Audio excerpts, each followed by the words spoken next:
36 anyos na lalaki patay nang mabangga ng motorsiklo na minamaneho ng 15 anyos na binatilyo sa Balayan, Batangas. Tutukan yan sa report ni Denise Abante.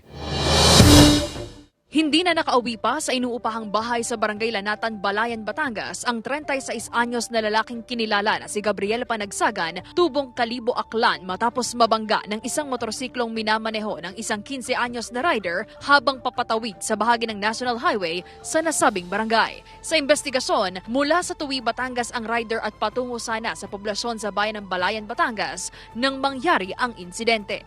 Medyo mabilis din na po, ma'am. Since madilim po yung lugar, medyo hindi po siguro napansin din ng bata. Bumagsak po yung dalawa. Yung victim po ay dead on arrival po nung madala po sa ospital. Nagtamo naman ng sugat ang rider na ngayon nagpapagaling sa ospital. Hindi rin naman umano lasing ang biktima na mangyari ang insidente ayon sa pulisya. Sa ngayon, nasa punerarya pa ang mga labi ng biktima habang hinihintay ang mga kaanak nito.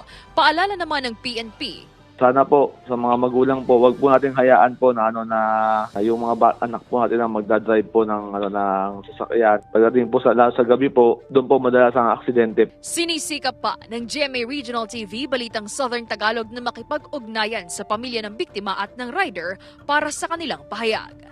Denise Abante, Balitang Southern Tagalog.